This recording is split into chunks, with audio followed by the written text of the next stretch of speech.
Madame, Monsieur, bonjour et merci de nous rejoindre pour un nouveau forum. Est-ce la fin d'un rêve, un coup isolé ou un nouveau départ?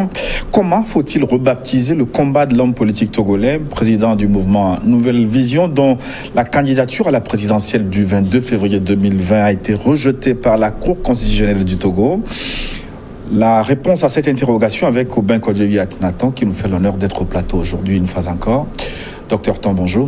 Bonjour Gilles, bonjour à tous les téléspectateurs, bonjour à tous mes ambassadeurs et bonjour à la nation togolaise. Bonjour aux 7 candidats en liste pour la présidentielle de 2020. Merci de répondre une fois encore à notre invitation. Comment allez-vous, docteur Je vais super bien par la grâce. Toujours en forme. La lutte continue. Un peu bien ou très bien? Non, je vais très bien. C'est certain que nous sommes contraints à une situation à laquelle nous ne sommes pas préparés. Une situation qui sort de notre entendement, mais étant toujours en vie, et avec tout l'engagement que nous avons depuis le début, nous reconnaissons que notre élan a été ralenti, mais quand même l'engagement y est et nous poursuivons la lutte et nous continuons à faire le combat pour l'émergence de notre jeunesse. Ça veut dire que vous ne vous attendiez pas du tout à ce qui s'est passé avec le rejet de votre candidature par la Cour constitutionnelle? Non, pas du tout. Nous sommes partis pour gagner les élections de 2020. Nous sommes partis pour devenir président de la République. Nous sommes partis pour pouvoir implémenter un programme de développement. Nous sommes partis pour pouvoir aider la jeunesse togolaise à sortir de l'ornière, aider la femme togolaise à sortir de sa situation pénible, aider les agriculteurs à avoir des situations meilleures, les employés un peu partout. Nous avons un programme conçu, un programme alléchant qui permettrait à ce que le Togo puisse non seulement décoller, non seulement être un Togo en émergence, mais devenir un Togo émergé qui fera la fierté de tous ses fils et de toutes ses filles. Donc c'est une situation vraiment qui n'a pas été du tout dans nos calculs politiques, parce que nous récaler pour une affaire de signature, c'est inconcevable, avec notre engagement qui date pas d'hier. La Cour constitutionnelle n'a pas changé sa loi du jour au lendemain. La collecte des signatures y était inscrite dans leur livre depuis. Donc c'est un travail que nous avions fait minutieusement par rapport à tous nos votants, à tous ceux qui doivent supporter notre candidature. Mais nous voilà rejetés par une Cour sur une décision qui ne tient pas. Et qu'est-ce qui s'est passé au fond? Non, justement, dans le rapport de la Cour constitutionnelle, nous avons été informés que le rejet de notre candidature est dû au manque de signatures qui doivent supporter notre candidature. Parce que la Code, pour être candidat, il faut, quand on choisit d'être candidat indépendant, il faut recueillir 2000 candidatures. Oui, il faut recueillir 2000 candidatures émanant de 10 préfectures au moins. Donc 200 signatures au moins dans 10 préfectures. Et le Togo a, je pense, 39 préfectures. Donc, ce n'était pas aussi compliqué que ça. C'était pas compliqué, pas du tout, surtout pour quelqu'un qui est déjà préparé, qui sait et qui connaît la Constitution, le code électoral. Donc, c'est un travail que nous avions fait minutieusement, que nous avons pris le temps de faire. Mais malheureusement, voilà ce qui s'est passé. Est-ce que vous avez recueilli les 2000 signatures? Nous avons recueilli 5222 signatures, émanant de 18 préfectures au total, dont 13 ont dépassé les 200. Donc, nous avons prévu déjà une marge d'erreur qui dépasse même les 10%. Est-ce que la marge d'erreur n'était pas trop petite? 13, alors qu'on demandait 10? On demande 10 préfectures. Et nous avons 13 préfectures. Dans certaines de nos préfectures même, on a dépassé les 200 largement. Il y a à Nié, par exemple, on a un sponsoring de 995 signatures. Dans d'autres préfectures, 400. Dans d'autres préfectures, 300. Et la plus petite des préfectures avait déjà 220. Ça veut dire 10% déjà sur les 200. Donc, même si on doit éliminer une préfecture, 2, jusqu'à éliminer 7 préfectures, donc il y a quelque chose qui ne va pas. Oui, et ce sont des... Oui. On ne sait pas ce qui s'est passé avec la Cour constitutionnelle. Nous, on n'était pas là, donc on ne va pas douter de la qualité du travail qui a été fait. Mais est-ce que la Cour n'avait pas le droit d'analyser une à une les signatures que vous avez reçues? Peut-être que des erreurs ont été commises. Bien sûr, des erreurs ont été commises, ce n'est pas du côté de la Nouvelle Vision. C'est certainement du côté de la Cour constitutionnelle. Parce que vous ne pouvez pas estimer que la Cour a commis des erreurs. Ce n'est pas une estimation, c'est un fait. La Cour a commis des erreurs. Elle doit reconnaître ça. Regardez par exemple, la Cour dit dans sa décision que toutefois, ici on nous a dit le dossier de candidature de M. Akorinton contient bien une liste de 5222 signatures de présumés électeurs appuyant ces candidatures. Mais toutefois, la CENI, après la saisie, donc la CENI a saisi, le contrôle, la CENI a contrôlé, le nettoyage des doublons et vérification. Donc la CENI a fait sa vérification, fait nettoyage des doublons.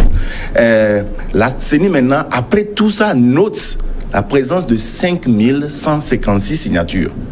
Et maintenant la Cour continue en disant que le croisement des informations fournies sur la liste des signatures, et plus particulièrement des numéros de carte électeurs avec le fichier électoral, leur donne 3186 signatures.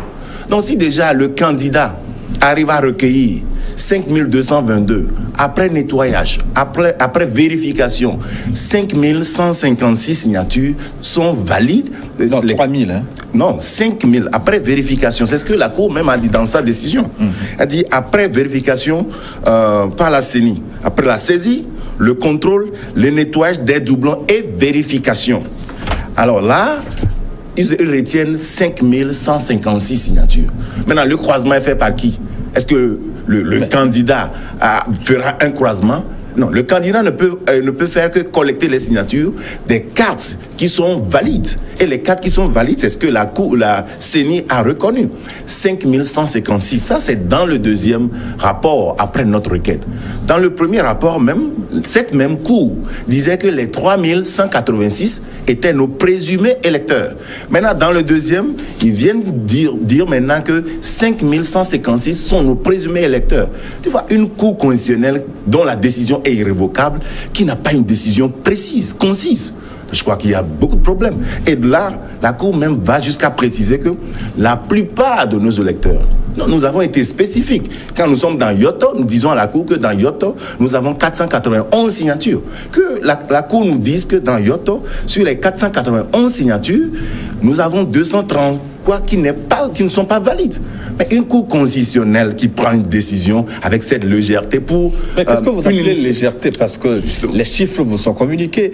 La Cour a le droit d'aller sur le terrain, de vérifier si ceux qui vous ont donné les signatures existent bel et bien, qui sont des citoyens togolais, est-ce qu'ils ont le droit de voter? Toutes ces informations devraient être recoupées quand même. Bien sûr. Et c'est ce qu'on appelle vérification. Et quand la CENI vérifie, et la CENI détient la base de données. Donc la CENI, après avoir fait son travail, retient quand même que dans des 5222 signatures présentées par Kodjovi Binton, 5156 sont vérifiées, sont mais correctes. Personne ne conteste les 5000 signatures. Ce qu'on conteste, c'est que dans les 10 préfectures, vous devez avoir 200 signatures au moins. Vous n'avez pas atteint ce quota. Il suffit de faire la petite mathématique. 5156, même quand on commence par enlever les préfectures qui ont les plus grands nombres de signatures, quand vous enlevez, vous allez arriver au moins à 11 préfectures. Oui, mais ça, c'est une supposition. Ça, non, c'est pas une supposition. Non. Je ne sais pas, je ne suis pas professeur de mathématiques pour rien. Nous avons la liste de toutes les préfectures, et si 5156 signatures sont correctes, sont dans la base de données de la CENI, sont vérifiées par la CENI, et la même CENI revient nous dire, ou bien la Cour constitutionnelle dit sur le mémo de la CENI, que nos signatures après croisement, comment est-ce qu'un candidat peut faire un croisement? Comment est-ce qu'on peut le faire? Bon, vous voyez, vous allez comprendre quand même que la Cour a voulu éliminer la candidature de la jeunesse. Oui, mais est-ce que vous n'allez pas trop loin dans votre conclusion? Pourquoi, quel intérêt une Cour constitutionnelle aurait à éliminer un candidat qui n'a jamais participé à une élection présidentielle, dont on ne connaît pas encore le pédigré? Pourquoi la Cour aurait choisi de vous éliminer? À qui profiterait ce crime, entre guillemets, comme on le dit dans les films? Il suffit de voir le programme que porte le candidat Kodjovi Binton, l'engouement que cela suscite dans la jeunesse, la candidature de la jeunesse, l'engouement que ça suscite dans la diaspora, et le programme unificateur que nous avons, et ce que nous proposons faire pour ce pays, pour comprendre que ce n'est pas question d'être un ancien candidat. Mais c'est question d'être que certains juges de la Cour n'ont même pas encore vu votre programme. C'est vous qui vous le dites. Bon, si c'est le cas, sur quel intérêt, sur quelle raison fondamentale une Cour constitutionnelle rejette cette candidature? Mais les raisons vous ont été communiquées. Et ces raisons ne sont pas fondées. C'est justement selon vous. Mais selon vous, quand vous déposez la candidature avec 5222, on dit la CENI, la première institution, vérifie et trouve 156 et fait le rapport. Maintenant, le croisement se fera par qui? Oui, mais les vérifications de la Cour constitutionnelle sont plus précises, sont plus fouillées, sont plus détaillées. Oui. La Cour constitutionnelle va plus loin dans les vérifications que la CENI. La Cour constitutionnelle ne nous a pas dit, par exemple, que de ces signatures vérifiées qui sont enregistrées dans telle préfecture, nous avons tel nombre de personnes qui ont fait ceci. Vous allez voir, notre présentation même de dossier est plus claire même que la décision de la Cour. Mais nous avons des préfectures avec des nombres donnés, nombre de fiches, nombre de signatures. Tout est là-bas. Mais la Cour va même jusqu'à dire quelque part dans leur décision que le schéma même du numéro de la carte d'électeur est un schéma qui comporte 19 chiffres. Vous allez voir sur les cartes d'électeurs, il y a la plupart des numéros, il y a beaucoup de numéros qui commencent par 000 avant les numéros. Donc quand il y a 0040 avant les numéros, mais toute cour constitutionnelle ou bien toute entité comprend que si c'est un organe, un schéma à 19 chiffres et que la personne a 13 chiffres, donc les zéros sont les zéros de début. C'est très irrecevable, inconsommable de voir notre cour constitutionnelle qui est là pour une instance si capitale que la magistrature suprême, c'est-à-dire le destin d'un pays, traiter des signatures comme ça. Je vais même jusqu'à dire, quand j'ai échangé avec un monsieur du centre de documentation, un monsieur qui me disait non, votre travail nous a pris plus de 2 jours. Quelles sont ces raisons? Non, ça ne marche pas. Ça ne marche pas à votre niveau parce que les décisions de la Cour sont irrévocables. Et même... Les décisions sont irrévocables, mais ne sont pas critiquables non plus. Hein? Non, à l'article 106 de la Constitution, oui, la décision est irrévocable. Cependant, s'il y a une erreur matérielle, la Cour peut revenir. Mais la Cour va... Oui, mais vous avez fait un recours. On a fait un recours. La Cour a réexaminé votre dossier et a confirmé donc sa décision. Il a réexaminé comment? La Cour a réexaminé en nous donnant maintenant un rapport qui est controversé, même un rapport, le premier rapport. Dans le premier rapport... Pas controversé, il y a quelques chiffres qui ont été réagés. Quelques chiffres. Oui, vous parlez d'une Cour constitutionnelle, vous dites quelques chiffres. Oui, mais vous avez une élection présidentielle, ce n'est pas... Vous avez fait les chiffres, quand vous avez fait le recours, on a dû revoir. Ils ont revu où? Ils ont revu où? Parce que c'est dans leur rapport qu'ils nous disent d'ailleurs. D'abord, dans le premier rapport, on n'a même pas eu information sur 5156 signatures. C'est-à-dire, comprenez, la CENI a fait la saisie, la vérification et a confirmé que de nos 5222, après avoir enlevé les doublons, on a 5156. Maintenant, le problème est où? Oui, mais la Cour a fait quoi pour maintenant tirer une conclusion que nous n'avons pas assez de signatures? Mais docteur Tom, ce que nous faisons là, c'est de la simple spéculation parce que la Cour n'est pas ici pour répondre aux interrogations que vous soulevez. Vous n'allez pas parler de spéculation tant que ce que je dis, ceux qui l'ont fait ne sont pas ici pour vous répondre. Donc voilà la difficulté de ce débat. Est-ce qu'il ne faut pas simplement boire ce vin qui a été tiré?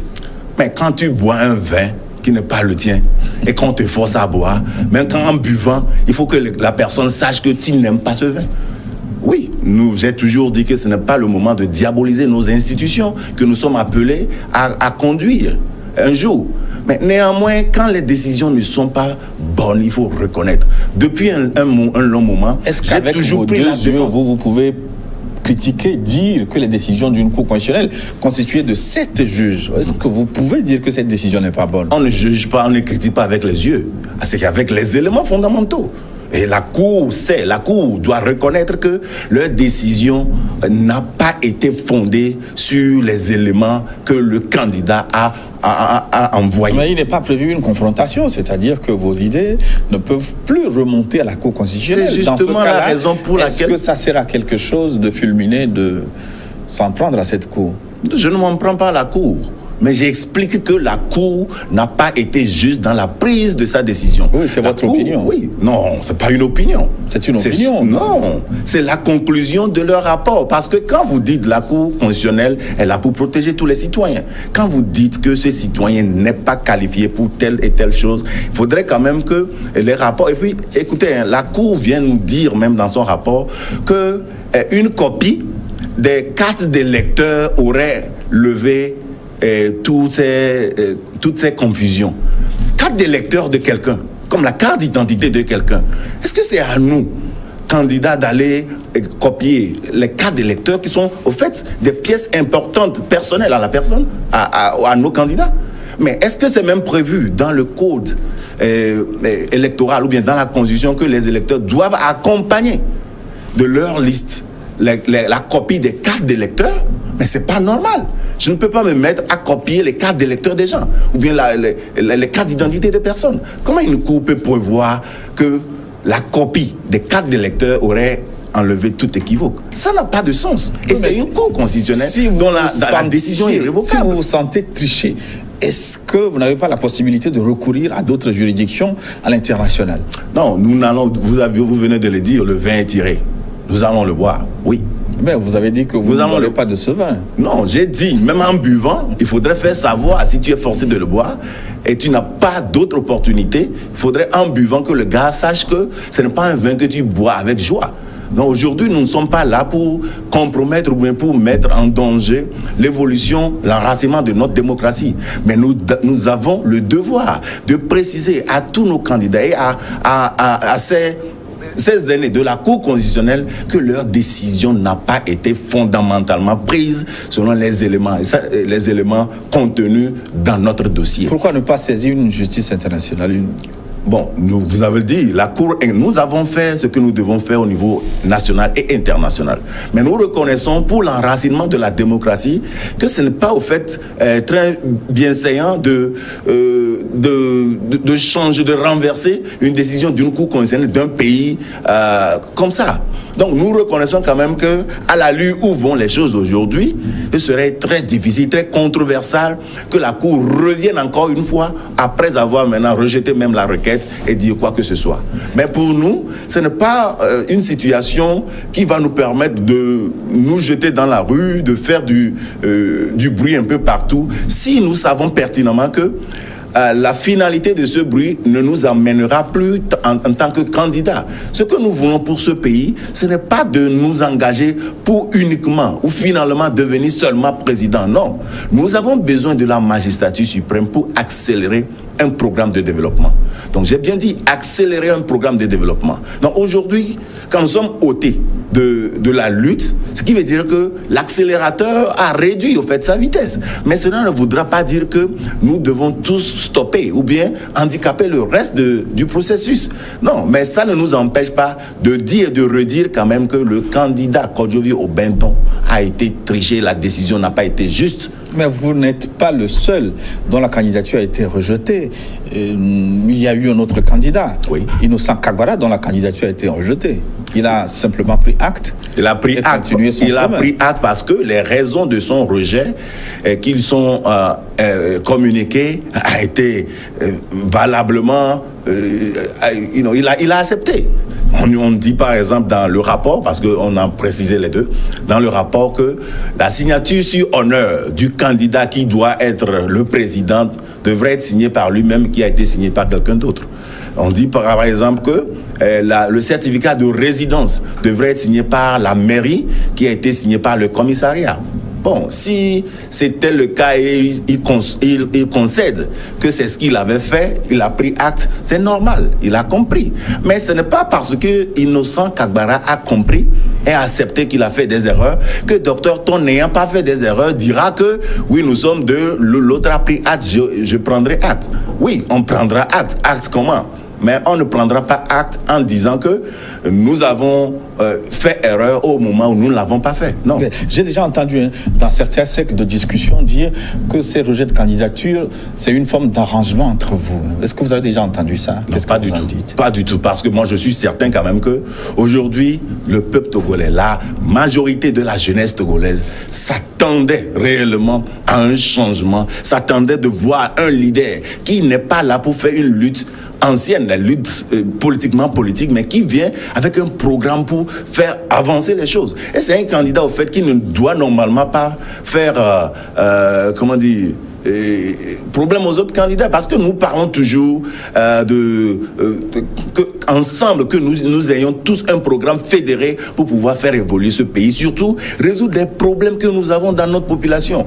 Mais si je dois faire un arrangement, mais quel serait maintenant le fruit de ces 4 ans d'années investi dans cet engagement? C'est depuis 16 décembre. Que vous servirez sous un autre candidat ou à côté d'un autre candidat.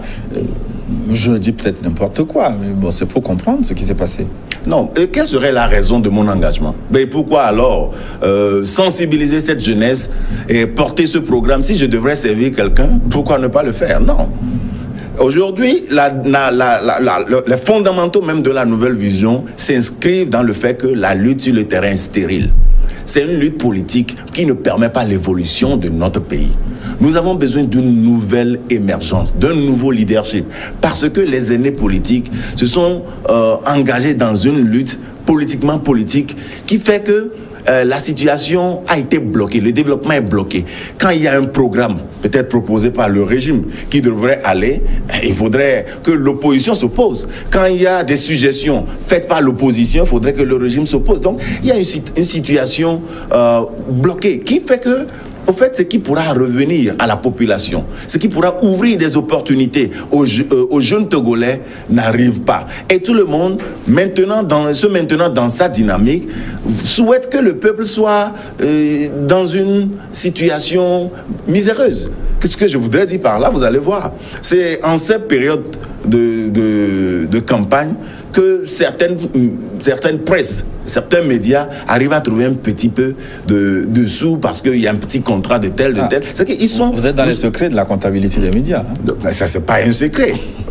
Et allez-y. Je travaille toujours avec les hommes de médias, avec les artistes togolais et beaucoup de personnes. Donc, je vois la réalité.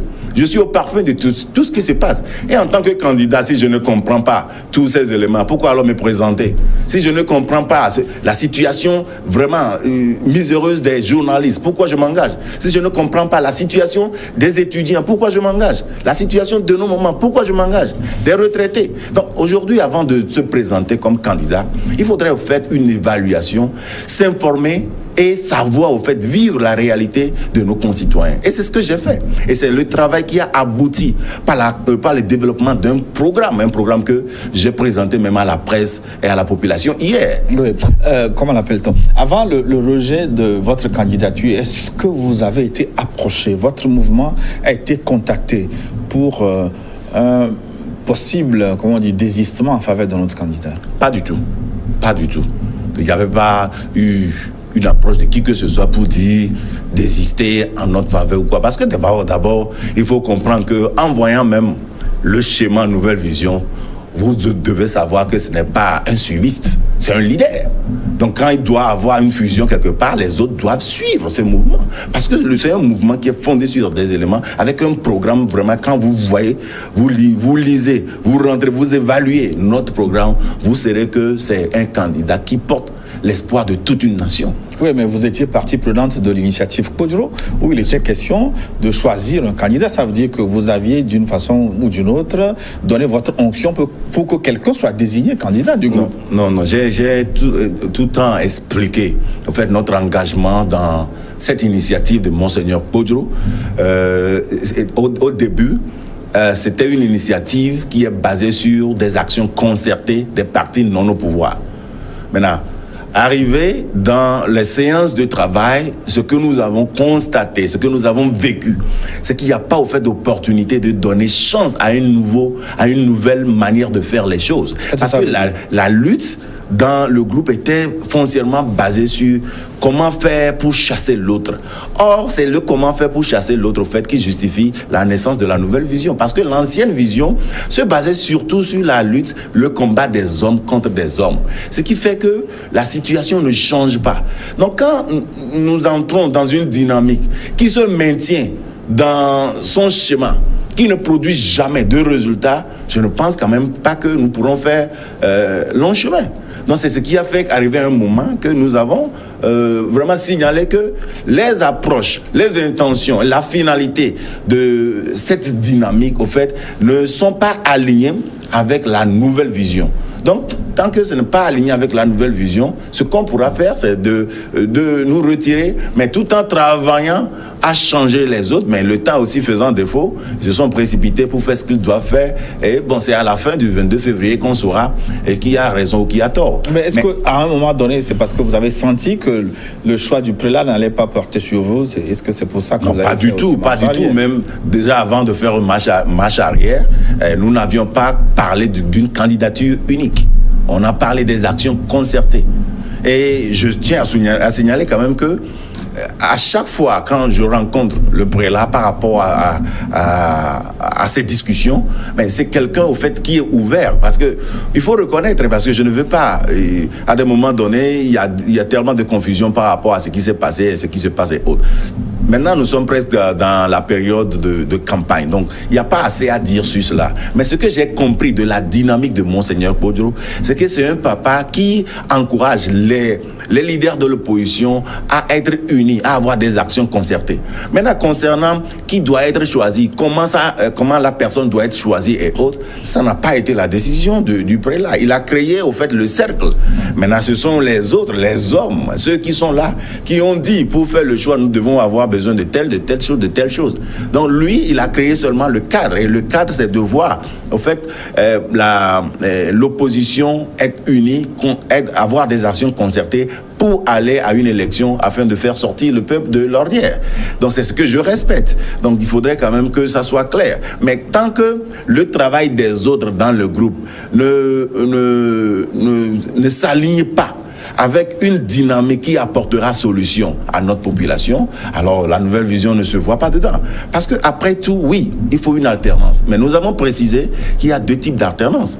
Il y a une que nous pourrons avoir peut-être dans la rue, peut-être par la force, mais qui, au fait, à la fin, ne donnera pas résultat. Parce que il faut savoir qu'il y a beaucoup d'acteurs qui sont impliqués. Les leaders de la politique et de l'opposition, ou bien qui ne sont pas au pouvoir, leur finalité peut être seulement l'alternance, c'est-à-dire toute chose pour avoir le pouvoir. Mais le peuple n'a pas besoin uniquement de l'alternance. Il a besoin d'une alternance productive. Une alternance qui, au lendemain, permettrait de créer beaucoup d'emplois dans ce pays, permettrait au fait de mettre sur pied une justice sociale acceptable par tous et qui offre des opportunités aux entrepreneurs et qui ouvre la voie à la diaspora de revenir librement, s'installer, investir dans son pays, en fait, qui permet à tous les nationaux de vivre convenablement. C'est de ce type d'alternance que nous avons besoin. Parce que si on court pour une alternance seulement pour l'avoir, oui, on pourra satisfaire le désir des politiciens, mais le peuple en souffrira. C'est la raison pour laquelle nous, à la Nouvelle Vision, nous avons dit qu'on veut une alternance dont tous les partis, et toutes les institutions et tous ceux qui ont à dire dans l'économie de notre pays doivent devenir des partenaires de notre développement. Ouais, docteur Toan, est-ce le premier coup politique, le coup le plus dur que vous venez de recevoir? Non, je ne vais pas dire que c'est un coup, le premier coup ou bien le coup dur. Bon, il y a certainement beaucoup de choses que que j'ai personnellement vécues, même depuis la Togolese Foundation, quand je venais m'investir dans le bien-être de ma population. Il y a des fois des petites choses qui pourront me décourager, mais je ne me décourage pas du tout. Mais aujourd'hui, c'est un coup. Un coup comment? Parce que nous ne nous attendons pas. Mais naturellement, c'est parce que nous savons qu'au pays, les choses ne marchent pas que nous nous sommes engagés. Nous ne sommes pas engagés en politique parce que, bon, il y a une élection qui s'approche, il faut devenir un politicien. Non. Et puis, j'ai toujours dit que je ne suis pas politicien. Nous nous sommes engagés parce qu'il y a un besoin. Et le besoin y est. Donc, quand le besoin y est, que nous savons que les choses ne sont pas au fait parfaites, comme on le souhaiterait dans d'autres pays, et que nous avons vécu, au fait, la réalité de ce qui est sur le terrain, tout ce qu'on aura à faire, c'est de reprendre, au fait, d'apprendre de cette situation et de savoir comment revenir et revenir en force. Et donc, vous ne vous sentez pas abattu, découragé? Non, pas du tout, pas du tout. Il suffit de voir, par exemple, les centaines de messages que je reçois tous les jours de cette jeunesse qui a porté espoir en moi, de cette jeunesse qui, malgré le fait que notre candidature a été recalée, et cette jeunesse qui croit toujours en l'avènement Dr Ton. Et quand je dis la jeunesse croit en l'avènement Dr Ton, ce n'est pas seulement la finalité d'avoir seulement le pouvoir, c'est que la jeunesse croit qu'à travers les initiatives que nous avons, qu'à travers notre dynamique, on peut sortir la jeunesse de la misère. On peut sortir, on peut créer des opportunités d'emploi. Et j'ai commencé avant. J'en fais au cours et j'en ferai même après la décision. Qu'est-ce qu'on peut faire pour aider cette population? Qu'est-ce qu'on peut faire pour aider ces étudiants? Qu'est-ce qu'on peut faire pour aider ces agriculteurs? J'en fais, je ne continuerai pas à faire. Parce que déjà, récemment, vous avez vu à la rentrée ce que j'ai pu faire pour les étudiants. Vous avez vu en Ontien ce que j'ai fait pour les agriculteurs. Il y a tellement de choses que nous pourrons continuer à faire. Mais la magistrature suprême pour nous était un outil indispensable qui allait nous permettre d'accélérer parce que le peuple a faim. Il y a la situation, nous sommes dans une situation très urgente. Oui, certaines personnes ne le reconnaissent pas parce qu'ils vivent dans une situation, dans une bonne situation. Mais il y a la jeunesse qui souffre, la jeunesse très vaillante qui a besoin des opportunités d'emploi, qui n'en trouve pas. Et à côté de ça, dans la dynamique de maintien de pouvoir ou de recherche de pouvoir à tout prix, nos aînés politiques font encore plus du mal à notre population. Et c'est ce que nous ne voulons pas. Il se dit que vous avez quand même mis beaucoup de moyens depuis 2017 sur le terrain. Alors, comment allez-vous faire? Est-ce que vous pouvez continuer ce combat-là sans participer à la présidentielle? Ceux qui me connaissent vont vous dire que je ne m'engage pas si je ne suis pas sûr de ma finalité. Et je n'ai jamais échoué. Et ce qui se passe aujourd'hui, ce n'est pas un échec. Il suffirait de lire mon 4e livre intitulé « Les secrets de la réussite de la vie » pour comprendre ce que j'appelle par « the power of determination ». Je vais quelque part et j'y arriverai. Tant que le ciel m'accorde la grâce et m'accorde la vie, j'arriverai. J'arriverai à changer ce pays. J'arriverai à jouer ma part. J'arriverai à porter, à tracer le chemin pour ma jeunesse. Oui, ça peut être ralenti. J'ai toujours dit, ce que nous voyons sont des panneaux de signalisation sur notre route de réussite. Ça, ce n'est pas un choc qui doit nous arrêter. Mais c'est une leçon. C'est une réalité. Mais apprendre, à saisir, à étudier et à avancer avec. Et quand je vais revenir, très bientôt, peut-être plus tôt que les gens le pensent, je reviendrai très fort, très puissant. Donc, attendez-vous seulement à ce que Kodjovi Obenton, peu importe ce que vous aurez à faire, si vous l'avez fait sciemment en éliminant sa candidature, vous parlez de vous n'allez pas. À qui vous adressez-vous quand vous parlez de vous? À ceux qui sont tenus de prendre des décisions au fait normales par rapport aux citoyens et qui ne l'ont pas fait. Que si c'est fait sciemment pour pouvoir ôter la jeunesse de la lutte afin que les anciens puissent toujours faire leur business politique, sachez que la jeunesse ne se découragera pas. Parce que notre finalité doit être atteinte. Oui, mais il faut quand même souligner que vous travaillez, pas au Togo, mais aux États-Unis. Vous êtes revenu depuis 2 ans. Ça veut dire que vous allez trouver les moyens où pour continuer à financer votre lutte? Le plus grand moyen de l'homme, c'est sa détermination. Parce que si aujourd'hui, ce que vous avez dans votre poche comme argent, vous croyez que c'est pour vous. Il suffirait maintenant que je puisse dire quelque chose, faire quelque chose, que vous dépensez cet argent sur moi. Donc, ce qui est dans la tête, ce qui est dans la détermination, c'est ça qui donne les moyens. J'ai toujours parlé de la stratégie 4-3-2-1 de Dr Ton. Ayez la finalité, sachez de quoi vous avez besoin pour atteindre cette finalité.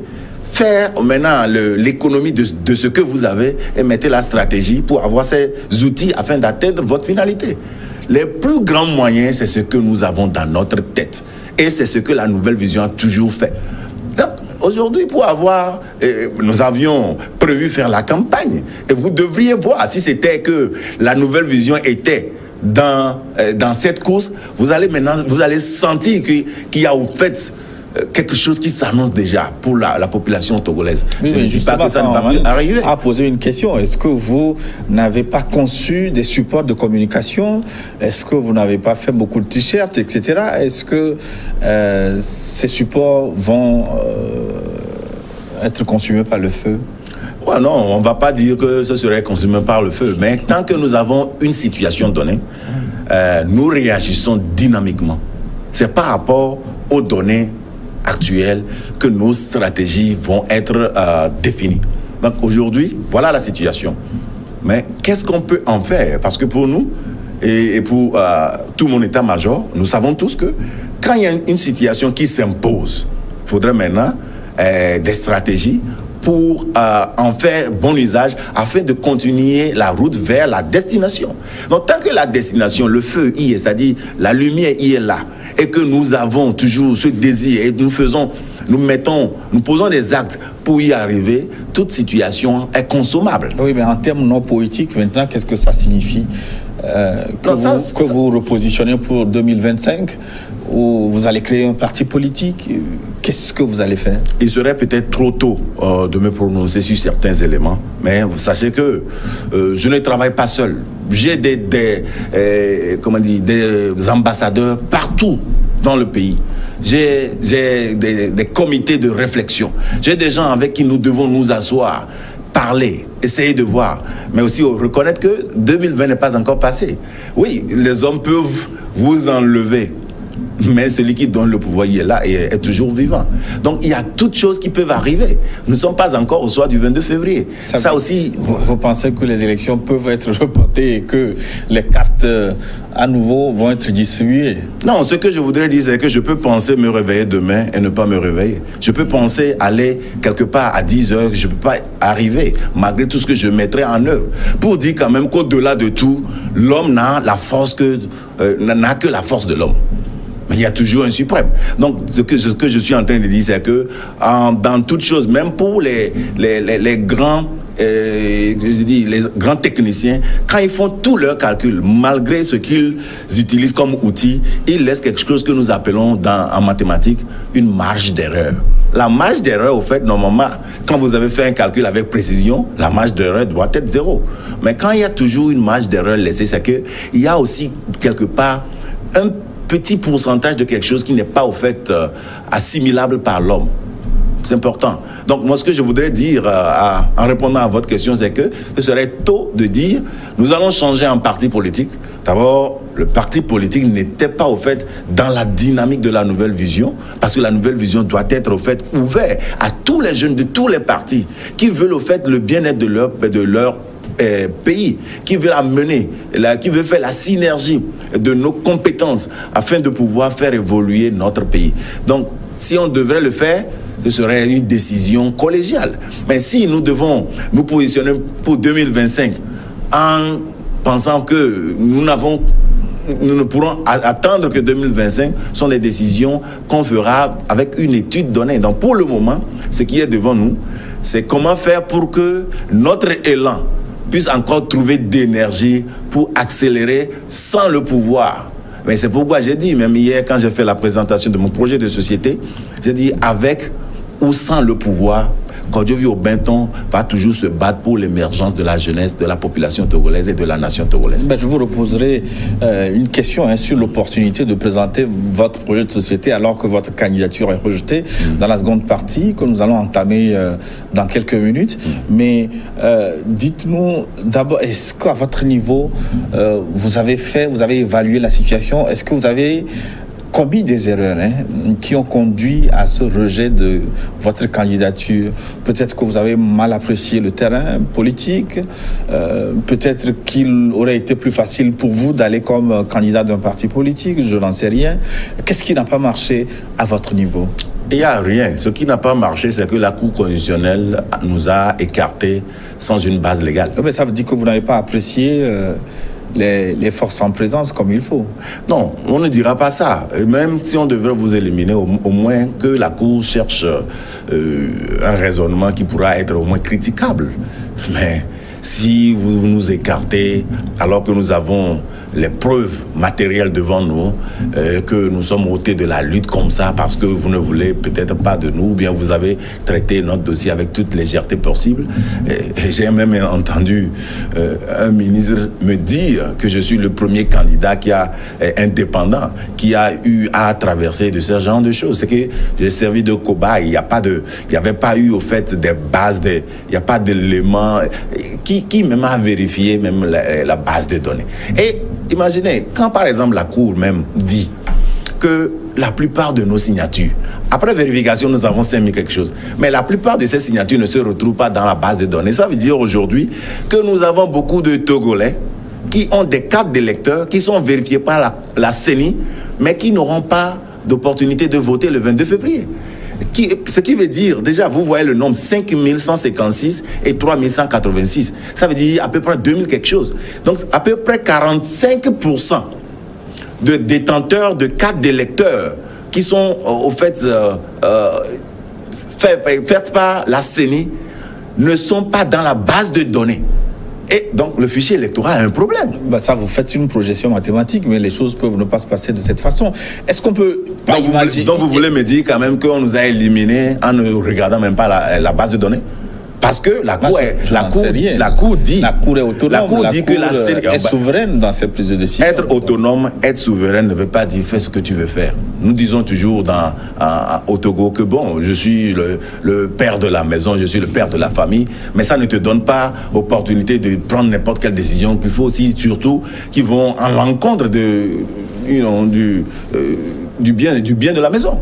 Donc c'est pas parce que la Cour est autonome que la Cour peut se lever aujourd'hui et dire que bon, je rejette la requête de monsieur Jean-Pierre Favre sans donner des raisons solides. C'est pas parce que la Cour est autonome qu'il veut se dire que tu n'as pas déposé ta candidature, mais Gilles Boko est candidat pour le 22 février. Non, être autonome ne veut pas dire... Au fait, c'est une responsabilité que la Constitution confie à cet organe, parce qu'il faut au fait une organe suprême, humaine, qui doit jouer son rôle pleinement. Mais si ces gens n'utilisent pas, ne se cadrent pas dans le sens positif de pouvoir travailler pour tous les citoyens, reconnaissons que nous devons en parler. Donc moi je pense quand même que oui, la Cour est autonome, la décision est irrévocable, mais ça ne leur donne pas le droit de prononcer n'importe... je dirais de prononcer le gauche à la place du droit. Est-ce que quelle a été la réaction des autres candidats par rapport au rejet de votre candidature? Bon, vous savez que bon, pour certains, est-ce qu'il y a eu des larmes de crocodile? Pour certains, peut-être c'est l'opportunité de récupérer Kodjo-Viton avec tout son travail sur le terrain, parce que ça, c'est un fait. Vous devez aussi le savoir que sur le terrain, au fait, dans les villages, dans les contrées reculées, partout où vous allez entendre la nouvelle vision de Kodjo-Viton. Mais comment ça se passe? Parce que nous sommes sur le terrain tous les jours, nous vivons la réalité des populations, nous touchons du doigt les réels problèmes de ces populations. Oui, donc, ce qui fait que... Ça, on l'a dit, mais comment les autres ont accueilli? Justement, je viens là. Donc, c'est ce qui fait que les gens savent que nous avons une assise nationale. Quelqu'un me demandait, votre base c'est où? Je dis, ma base c'est au Togo. C'est tout le Togo. Je ne serai pas président d'un village ou bien d'une région. Je serai président de tout le peuple togolais. Donc c'est pourquoi ma base est partout. Donc pour certains, quand c'est rejeté, c'est l'opportunité de récupérer Kodjo-Viton avec son travail qu'il a fait sur le terrain. Donc si c'est le cas, bon, moi je ne dis pas que je ferai cavalier seul, même si j'étais encore sur la liste des compétiteurs. Mais je ne me mélange pas à ce qui n'est pas aligné avec la dynamique qui soutient notre engagement. Et cette dynamique, au fait, c'est de voir ce pays évoluer. C'est de tout faire pour que tous ces acteurs impliqués dans le développement de mon pays, dans l'économie de mon pays, puissent trouver solution à travers le programme que nous avons. C'est d'arriver à faire de nous un leader solution qui apporte un programme solution et qui se bat pour une alternance solution. Et l'alternance solution, je l'ai définie comme une alternance basée sur 3 points essentiels. Le pacifisme, la démocratie et la productivité. Le pacifisme, parce que nous prônons tous que ça soit fait dans la paix, dans la non-violence. Et j'en ai fait preuve déjà depuis mon rejet. Quand mes ambassadeurs voulaient rentrer dans la rue, faire des tollés, j'ai dit non, ce n'est pas notre dynamique. On pourra faire mieux que ça.